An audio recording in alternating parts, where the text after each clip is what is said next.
se pose clairement la question pourquoi une structure qui se présente comme un sanctuaire fait de la reproduction ou récupère des animaux à d'autres dresseurs. Il y a un moment, il faut dire stop.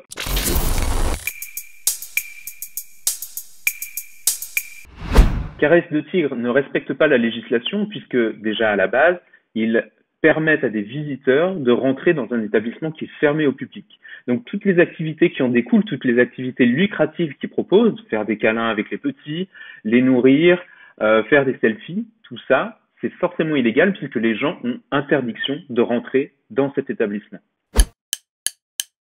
On savait, et notamment chez AVS France par des articles de presse, qu'il y avait un refuge en Seine-Maritime qui s'appelait Caresses de Tigre. Et moi, j'avais été particulièrement surpris par des articles sur une collecte qui avait permis de réunir 5 000 € en 15 jours pour sauver 2 lions qui étaient présents depuis 6 ans chez Caresses de Tigre. Et quelques semaines après cette collecte, on apprend que la femelle a mis bas à 2 lionceaux, des naissances dans un sanctuaire d'animaux qui ont été rachetés alors qu'ils sont sur place depuis 6 ans. Il en fallait pas plus pour attiser notre curiosité. On a décidé d'aller chez Caresses de Tigre pour voir tout simplement ce qui s'y passait.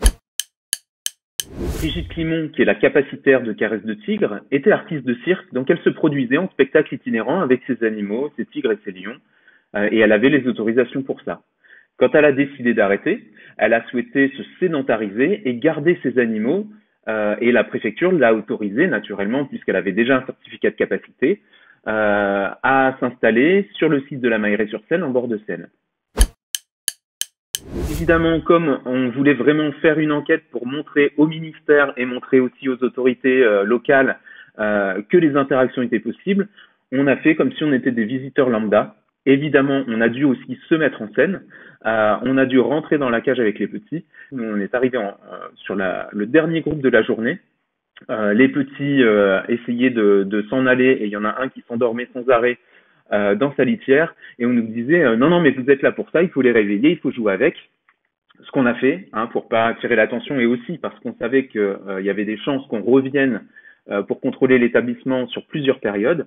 Quand il y a des jeunes félins, donc on peut rentrer dans la cage, ils sont dans une cage séparée, avec souvent des jouets pour enfants, ça met un peu dans le contexte, c'est mignon, le but c'est d'aller jouer avec eux, de se prendre en photo. On a vu un petit garçon qui est passé avant nous, le lionceau s'est accroché à sa jambe et donc l'a un peu griffé. Moi-même, je me suis fait griffer par le lionceau. C'est clairement des animaux qui peuvent être potentiellement dangereux. Et même quand ils sont petits, les manipuler, c'est pas anodin. Le tarif d'entrée chez Caresses de Tigre, c'est 15 € par personne, payable en cash ou par chèque. Et ensuite, il faut y rajouter 50 € pour passer 10 minutes avec les petits. C'est de l'argent qui, pour nous, a été donné en espèces, sans aucun reçu, sans billet d'entrée. Nous, on pense que ces manipulations, c'est la première étape du dressage, c'est-à-dire l'imprégnation. C'est des animaux qui sont retirés très tôt à leur mère, comme par hasard, la maman n'avait pas de lait, elle les a rejetés. Donc, l'équipe de Caresses de Tigre a bien été obligée de les nourrir au biberon. Imprégnation. Ensuite, pendant des semaines, on va permettre à n'importe qui de rentrer, évidemment contre de l'argent, mais de rentrer dans la cage et de manipuler ces lionceaux. Et encore une fois, c'est de l'imprégnation. Il y a aussi des petits qui sont envoyés en nourrice, donc ils sont là pendant quelques temps, où ils vont être manipulés, ils vont participer à l'imprégnation, et puis après ils vont repartir dans soit l'endroit d'où ils venaient, ou alors d'autres endroits. Et en fait, on se rend compte que c'est plusieurs dresseurs qui se connaissent, parfois très bien, du monde du cirque, qui continuent de faire reproduire leurs animaux, qui se les échangent. Après la deuxième visite qui a été faite sur place, on est revenu avec des images du président de Caresses de Tigre qui tapait sur Nala, donc des coups de poing, des brimades, mais ça c'est des choses qui sont faites pour imprégner et pour l'obliger, lui faire comprendre que c'est l'homme qui décide, qui dirige. Il y a un moment où elle est un petit peu énervée, un petit peu violente dans la cage des interactions.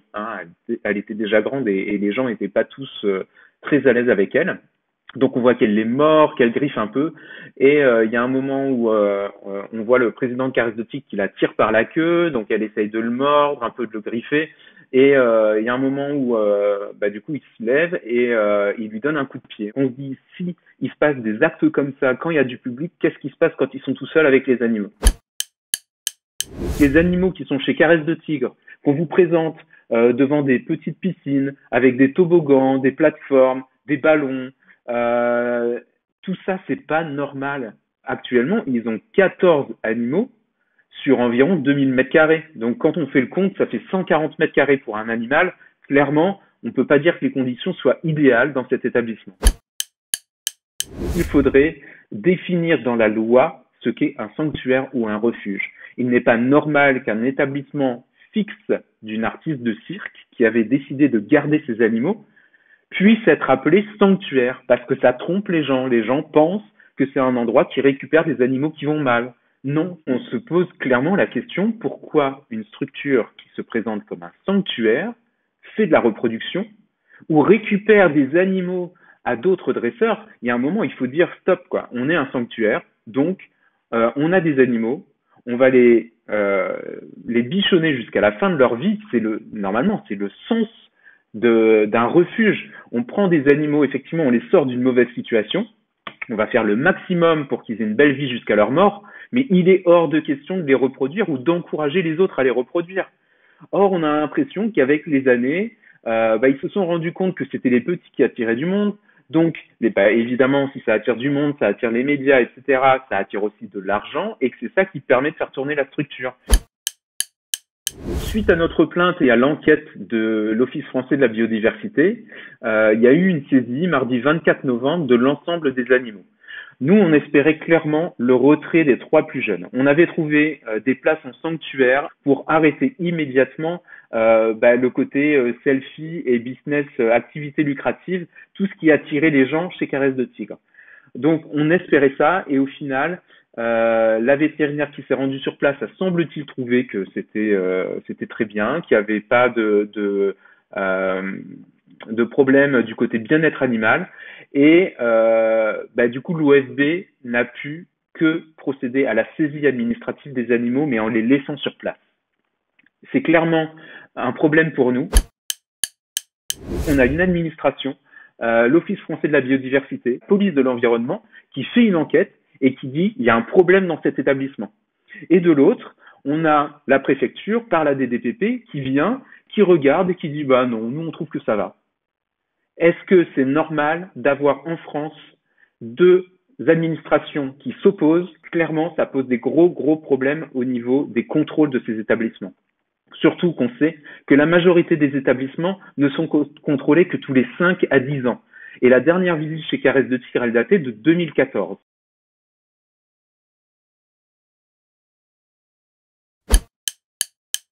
Il faut réfléchir maintenant si on doit réellement permettre aux dresseurs de se sédentariser et de garder leurs animaux. Arrêter les spectacles itinérants, c'est bien, c'était une demande, il fallait en arriver là. C'était plus possible de continuer les spectacles itinérants ou les cirques avec des animaux sauvages à notre époque.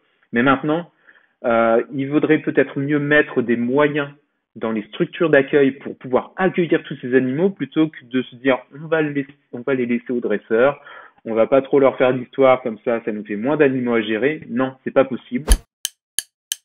Clairement, oui. Pour moi, il n'y a aucun doute. Déjà, on a vu avec le confinement, il y a pas mal de cirques qui ont dû abandonner leur tournée, de spectacles qui ont été annulés, donc de dresseurs qui n'ont pas pu faire leur spectacle.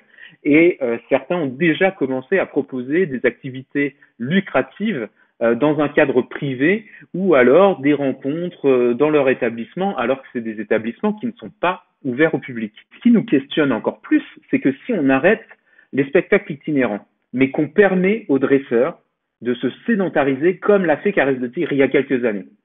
Comment on saura ce qui se passe derrière les portes de ces établissements? Forcément, les artistes qui produisaient des animaux, ils vont vouloir continuer à trouver de l'argent, à trouver des moyens de subvenir aux besoins de leurs animaux, mais aussi à leurs propres besoins. Il va falloir vraiment, dans les mois qui viennent, que le ministère éclaircisse ce que vont devenir les animaux s'ils restent chez leurs dresseurs. ce qui est peut-être le plus important très rapidement à faire, c'est de stériliser tous les animaux, parce qu'il n'est pas normal que les animaux qui sont actuellement dans des structures itinérantes ou même dans des parcs fixes, comme c'est le cas chez Caresse de Tigre, puissent se reproduire. On ne sait déjà pas quoi faire des animaux qui actuellement, il faut être clair, on arrête la reproduction. De toute façon, c'est des animaux où il n'y a pas de suivi, il n'y a pas de brassage génétique, même les parcs zoologiques n'en voudront jamais. Donc il faut arrêter de les reproduire maintenant et être ferme et définitif. C'est des animaux qu'on ne pourra jamais remettre dans la nature. Mais il y a captivité et captivité. Il y a captivité où on manipule sans arrêt les animaux, on leur empêche de vivre leur vraie vie, et captivité où on les met dans un endroit qui les respecte. On leur laisse vivre leur vie d'animaux. Les animaux sauvages, même quand ils sont nés en captivité de plusieurs générations, gardent leur instinct sauvage. Imaginez un lionceau. Un lionceau qui va grandir, qui va devenir un lion adulte. Clairement, sa place n'est pas au milieu des humains, à manger du camembert ou de la chantilly sur la paume d'une main, ou à être câliné pour faire des photos. Non, sa place, à la rigueur, elle serait, puisqu'ils sont nés, évidemment, on ne va pas les euthanasier, c'est d'être dans un lieu où ils seront en captivité, mais sans interaction, sans être tout le temps stimulés. Ils doivent vivre leur vie d'animaux sauvages, même s'ils sont captifs.